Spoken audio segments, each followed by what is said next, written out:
All right, good evening, everybody. That collective exhale you hear are the Travis Kelce owners thanking their lucky stars because multiple reports have dropped over the last 20 minutes or so that state that Kelce's ACL is intact. He does have swelling in the knee that he hyperextended today.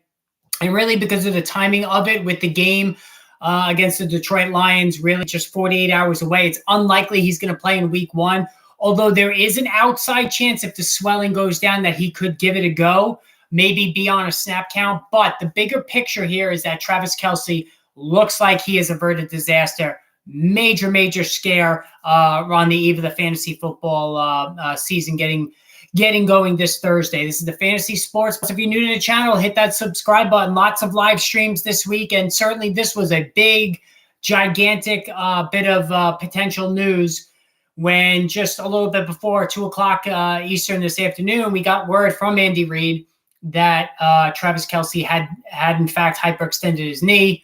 Right away, there was conjecture and rumors that maybe he has an ACL injury.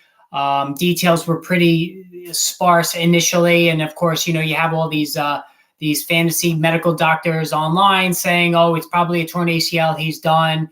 Go pick up Noah Gray, all that other nonsense. But while the fear was there, those fears have not been realized. So it looks like I said earlier, and really just 8 minutes ago, the latest report came down that the ACL is in fact intact. There is swelling. So again, I don't think he's going to play week one this Thursday against Detroit. We'll get into the ramifications of that in a few minutes. But the bottom line is this. If he misses week one, he's got a week and a half to rest up for week two. That to me is a win. This is a guy who never misses games. So for Kelce to even be out for any given contest is major news. But if you are a Kelce owner, it's not the worst thing in the world for him to sit for this week and then just make his return a week and a half from now. And the customary numbers should be there. I had put in the poll, whether people will still be willing to draft Kelce late in the first round or now probably even early in the second, or maybe even the mid-second round. These are the last 2 days to draft before the season gets underway. Based on this information, I think you should still draft Kelce. Maybe not in the middle of round one. If you can get him in the beginning of round two, then you do it. Again, if it's just one missed game, then I think, it's a swell investment. And remember, from the beginning of the summer, I was all about drafting Kelce, in the middle of round one. And I stood by that all the way through the summer up until this bit of unfortunate news. But again, major disaster looks like it's been averted. And honestly, listen, if it was a torn ACL, this would have been one of the biggest injuries in recent fantasy football history. There's no doubt about it. Just the fact that Kelce is so much better than the second best tight end, the pure definition of a cheat code. He put up 100 more fantasy points in PPR leagues than TJ Hawkinson did, who finished number 2 last season, which is just stupid numbers. I mean, it's just ridiculous numbers. And I think that if he were to have missed the entire season, you just simply could not replace him. Now, if you are a Kelce owner, and Mark Lazowitz already asking me about who I think you should replace him with, I'm not as high on Dulcich because of the situation in New Orleans. It seems like Sean Payton is not a big fan of his. So I would say Cole Kmet probably if I had to pick out of those guys. So that would be my answer there. Now, as far as what this does for the game itself, and I talked about this a little bit before, I do think that obviously Kadarius Toney and Sky Moore, their stock goes up. All right, I mean they're going to have to throw to somebody. So I think it's going to be a combination of those two. Does Rashee Rice get a piece of the pie there? Justin Ross there, does he get involved as well? I'm sure that they're all going to move up a notch. And Richie James, obviously, he's still there. He's the punt returner. He'll be in the slot, I think. But Kadarius Toney and Sky Moore are the two are the two, the big beneficiaries, if you will. And I also think that Isaiah Pacheco is going to be used on the ground a lot more in this game. And really, if you look at it, without Kelce, there's not a lot of top shelf weaponry for Pat Mahomes. Now, I know Pat Mahomes is pretty much, fantasy proof, right? I mean, it doesn't matter who he has. And Tom Brady did this for years in New England too, when he, didn't have the greatest receiving core in the non-Randy Moss Wes Welker years. And I think Mahomes will be okay, but the raw passing volume, I think, will be down. Maybe a little bit more ball control, which, goes against everything that Andy Reid believes in as a play caller. And the over-under, I think if you're a betting man, I think you definitely jump on the under now for sure. I think it was the highest over-under of the week. Anybody that knows that number, I think it's like 56 or something like that. I think that, certainly you would jump on the under. Yeah, Brady did have Gronk for sure. But there were, all those years he was there. He was there. There was also some lean years when he didn't, have the best, wideout crew to throw to. So overall, I think it does take obviously some sizzle out of the game. But the bigger picture there is that Kelce should be fine long term. The ACL intact. Swelling is not insignificant. So again, I think he's going to sit out week 1, but then he should be good to go week 2. And, honestly, the tight end position is really kind of already decimated. I'm just pulling up the injury report. So the San Francisco 49ers already are dealing with injury issues, not only to Joey Bosa, but George Kittle. So George Kittle, no lock to play week 1. And again, this goes to show you, this is why I always say to fade George Kittle every year, because the guy is always hurt. And how's Amon-Ra St. Brown going to do? I think Amon-Ra St. Brown is going to be amazing. I think he's going to catch 10 passes, for 80 to 90 yards, and hopefully he gets a touchdown there. But talking about George Kittle, he is no lock to play week 1. Mark Andrews, we're still trying to figure out what the deal is with Mark Andrews. He's banged up. So all of a sudden, the top tight ends, 3 of the top 4 tight ends, TJ Hawkinson, the other, who himself has been beat up a little bit this summer. The top 3 guys have some significant injury question marks going into the first week. If I trade Kittle for Lion tight end Laporta, you mean, do I try to get another receiver in return?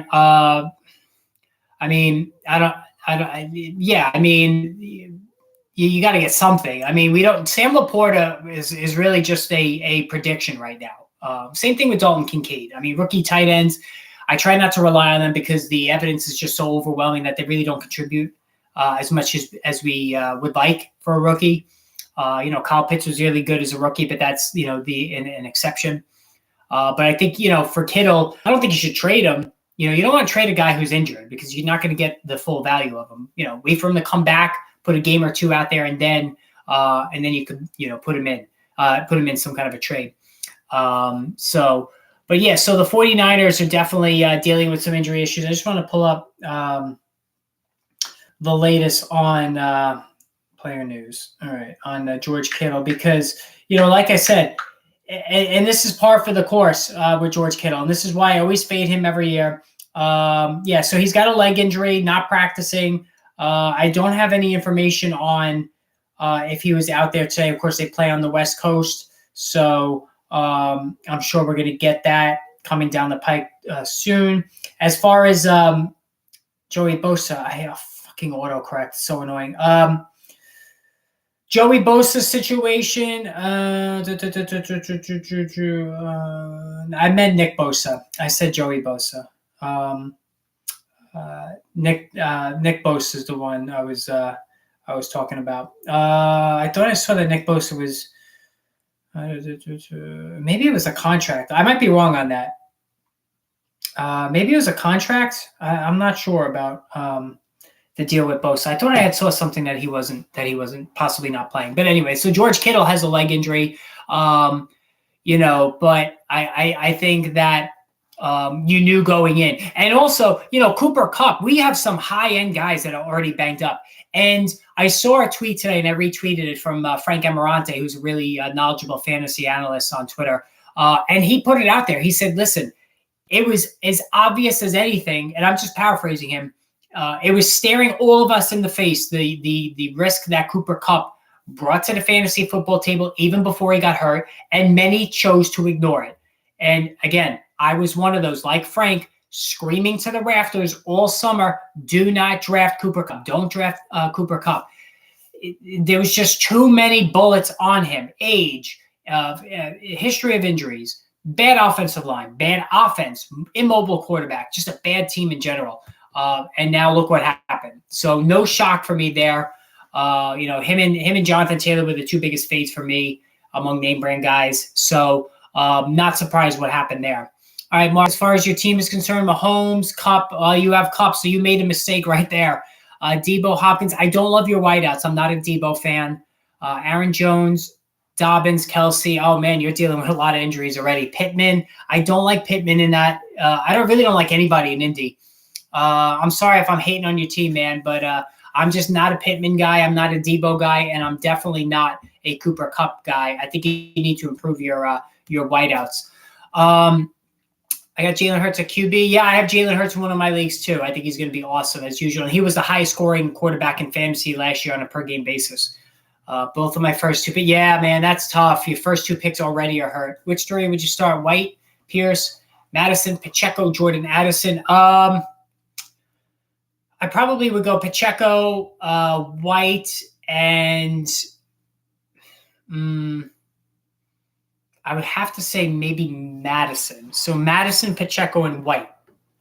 I want to see what this deal is with Houston with Dameon Pierce and Devin Singletary. Are they really going to be splitting work like I've been reading about?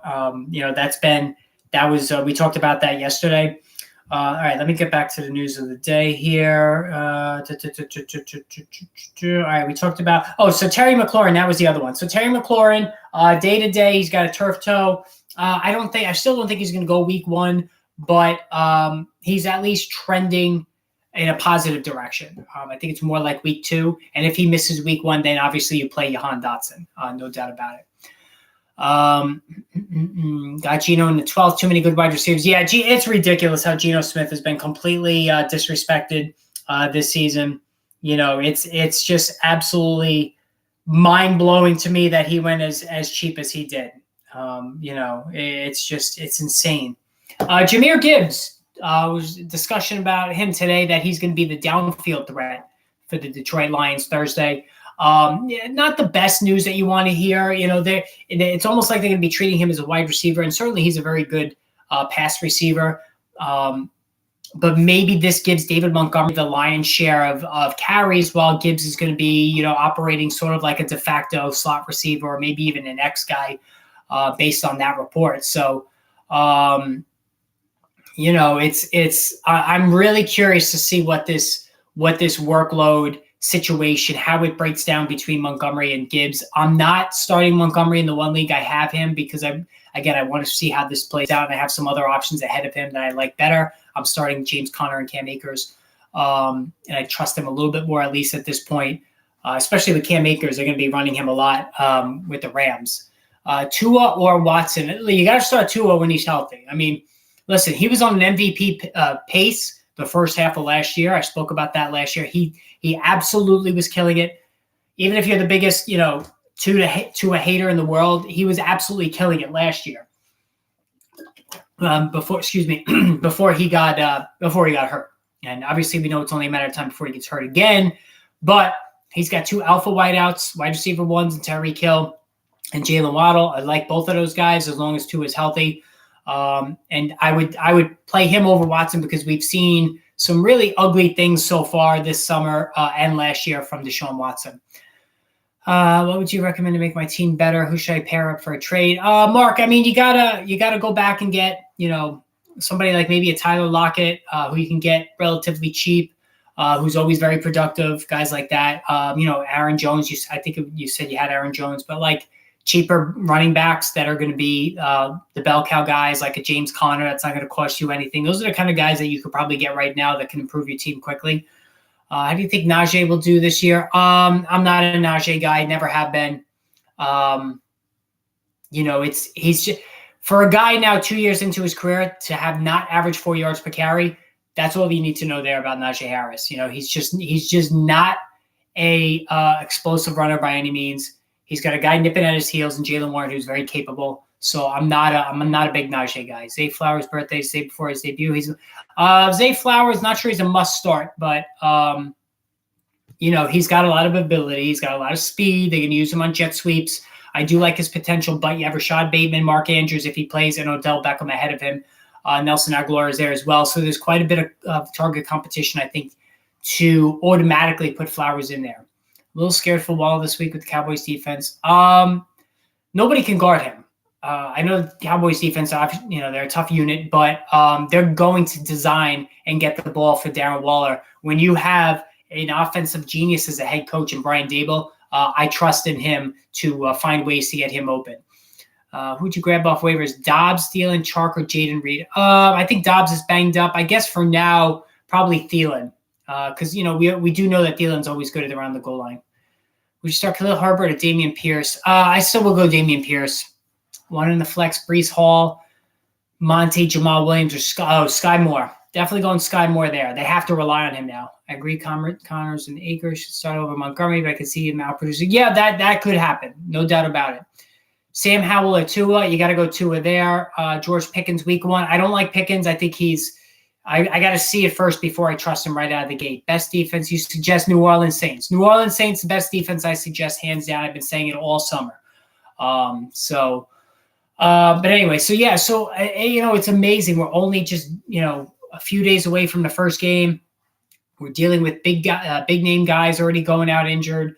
But again, the writing was on the wall for Jonathan Taylor. The writing was on the wall for Cooper Kupp. The writing was on the wall for George Kittle. All summer long, I've been telling you guys, don't draft them.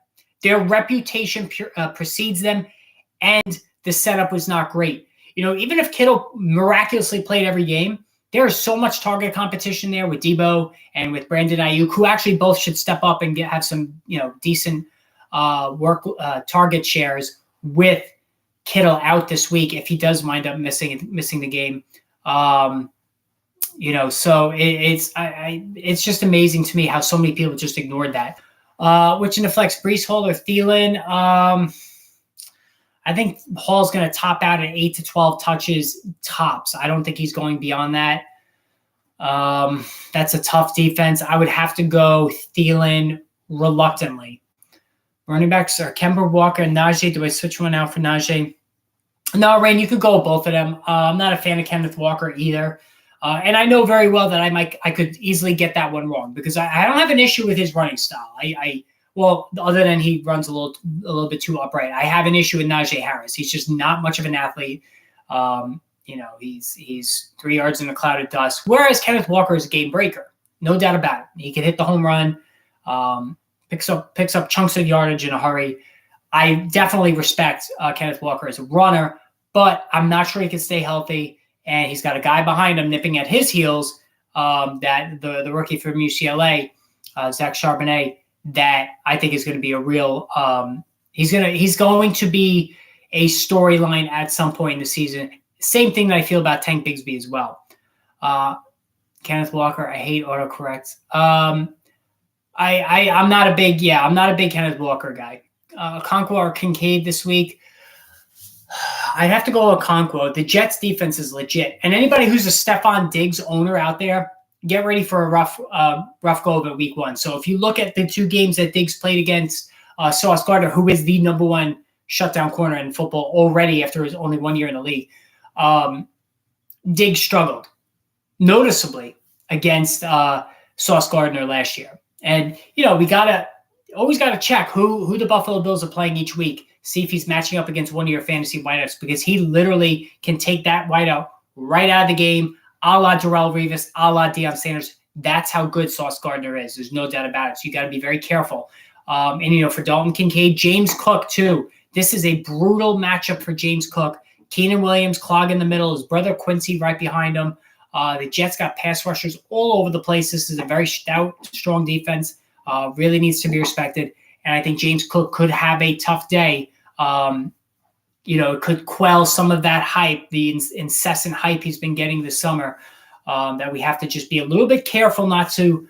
And I've been saying all summer too, don't overvaluate,